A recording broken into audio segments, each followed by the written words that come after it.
दोस्तों हमने पिछले लेक्चर में सेल्फ इंडक्टेंस पढ़ा था कि अगर ये वाइंडिंग दी हुई है, कोर पे लपेटी हुई है, तो इसका सेल्फ इंडक्टेंस कितना होगा। मान लीजिए L1 है, उसका होगा N1 square by are. Are क्या है? आर जो है ये reluctance offered by this core magnetic path, जिसकी वैल्यू होगी R is equals to L by mu A. L जो है मीन मैग्नेटिक पाथ है जो फ्लक्स को, जिसमें फ्लक्स फ्लो करती है। म्यू जो है इस परमेबिलिटी ऑफ दिस कोर है। A is the area of this cross section of the core जिसमें फ्लक्स मूव करती है।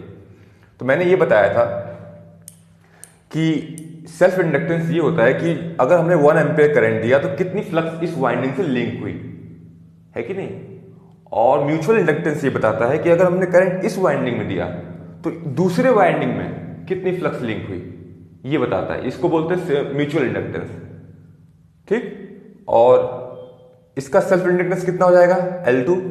L2 हो जाएगा N2 स्क्वायर बाई आर, है कि नहीं। N2 square by are, N2 turn है, ठीक।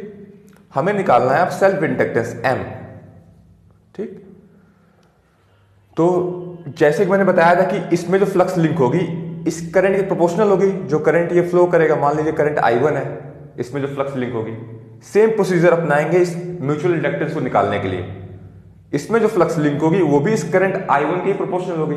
तो हम लिखेंगे इसको इस तरह से, हम इसको लिखेंगे कि N2 into phi2 is the flux linked in this winding, flux passing in this winding, okay, is directly proportional to this current I1, okay. ये लिख सकते हैं हम। एक चीज और बताना चाहूंगा मैं, मान लीजिए जब मैंने करंट I1 दिया तो जो फ्लक्स प्रोड्यूस हुई, टोटल फ्लक्स वो phi हुई, ओके, टोटल फ्लक्स। अब ये जो टोटल जो फ्लक्स phi प्रोड्यूस हुई, इसमें से कुछ जो है एयर से पास होगी जो कि वेस्ट हो जाएगी, लीकेज इसको बोलते हैं, ओके। कुछ परसेंटेज जो है फ्लक्स जो है phi की इस वाइंडिंग से पास होगी, जो कि हमारे लिए यूजफुल फ्लक्स है। वो वही जो है इस वाइंडिंग में वोल्टेज जनरेट कराती है ट्रांसफॉर्मर एक्शन में, है कि नहीं। तो वो मान लीजिए कुछ परसेंटेज जो जाती है, जो कि इसको मानते हैं इस वाइंडिंग में जो गई उसको K phi मान लेते हैं, ओके। तो phi2 की वैल्यू क्या हो जाएगी यहां पे? K phi is the total flux generated from this winding, okay. Some flux pass through the air, that flux will be called as leakage flux.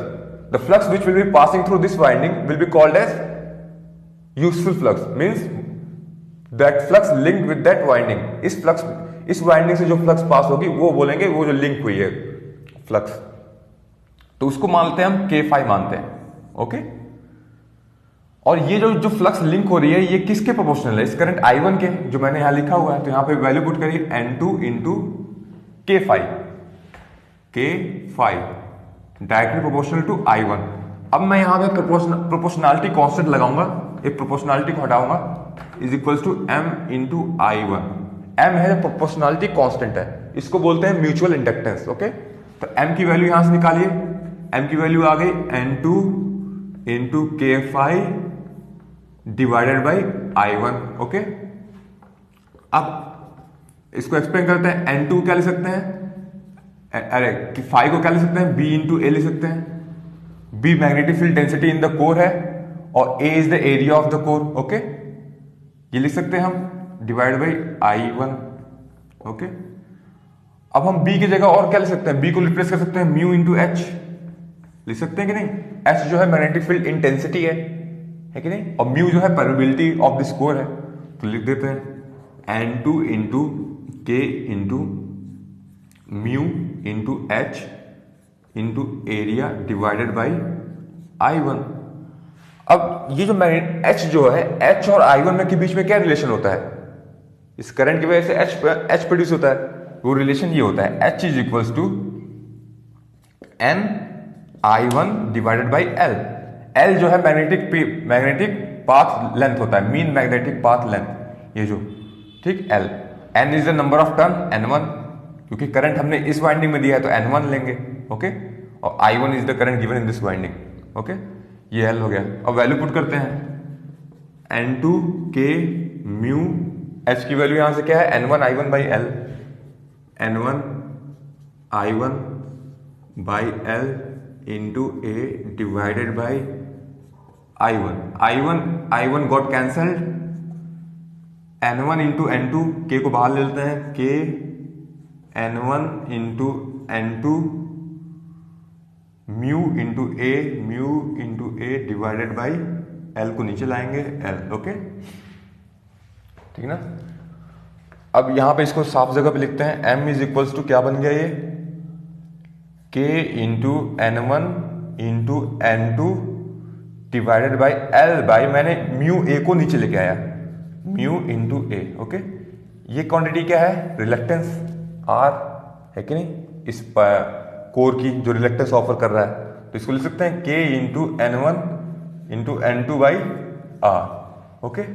अब इसको मैं स्क्वायर करता हूं, स्क्वायर मैं क्यों कर रहा हूं ये आपको समझ में आ जाएगा अभी। M square is equals to K square into N1 square divide by R into N2 square divide by R। अब ये क्वांटिटी क्या है, N1 square by R, N1 square by R is equals to self inductance of this winding L1, इसको L1 लिख देंगे, N2 square by R, N2 square by R, N2 square by R क्या है, L2 self inductance of this secondary winding, तो लिख दीजिए इसको K square L1 into L2 is equals to M square. तो M क्या हो जाएगा, M is equals to K into L1 into L2, okay. ये वैल्यू आ गई, where K is called coupling constant. इसका सिग्निफिकेंस ये होता है कि अगर K की वैल्यू 1 है तो इसका मतलब ये हुआ कि जितनी भी फ्लक्स यहां से जनरेट हुई इस करंट की वजह से, सारी की सारी फ्लक्स ये इस वाइंडिंग से पास होगी, कोई भी लीकेज फ्लक्स नहीं होगी, zero leakage flux will be zero, okay.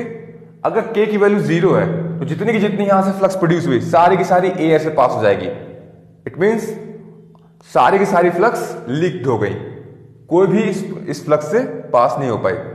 और मान लीजिए 0.5 है K की वैल्यू, मतलब 50% जितनी फ्लक्स प्रोड्यूस हुई उसका 50% only flux is getting linked in the secondary winding, okay दोस्तों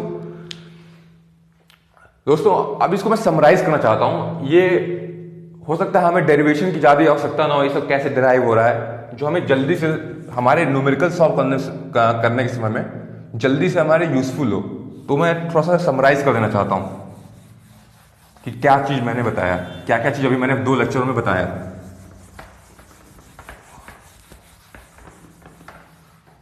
दोस्तों मैंने ये बताया कि अगर, देखिए फिर से बनाता हूं साफ सुथरी जगह पे, ओके। मान लीजिए ये वाइंडिंग और ये secondary winding, okay. N1 turn, N2 turn, okay, current I1 given, okay. तो और दोस्तों मैंने ये बताया कि अगर ये टर्न N1 है तो इसका सेल्फ इंडक्टेंस कितना होगा, L1 हो जाएगा N1 square by R, okay. इसका सेल्फ इंडक्टेंस कितना होगा, N2 स्क्वायर बाई R इस वाइंडिंग का, ओके। और म्यूचुअल इंडक्टेंस क्या होगा, M की वैल्यू, इन दोनों के बीच में म्यूचुअल इंडक्टेंस, वो उसका वैल्यू होगी M is equals to K into N1 into N2 divide by R।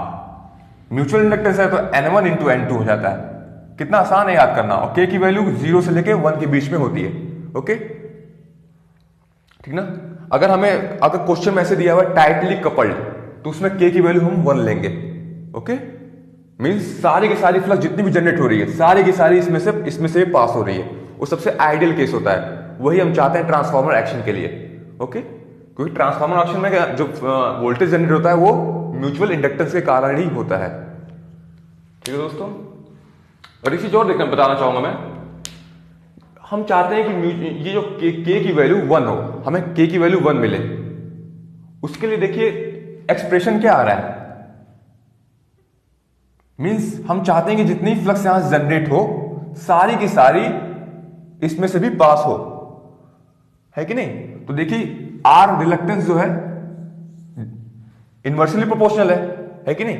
अगर हम रिलक्टेंस जो है यहां पे कम देंगे, अगर हम ऐसा कोर लें जिसका रिलक्टेंस बहुत कम हो, तो मींस वो जो फ्लक्स जो जनरेट होगी वो एयर से क्यों जाएगी, वो सारी की सारी फ्लक्स इसी कोर से होते हुए जाएगी, है कि नहीं।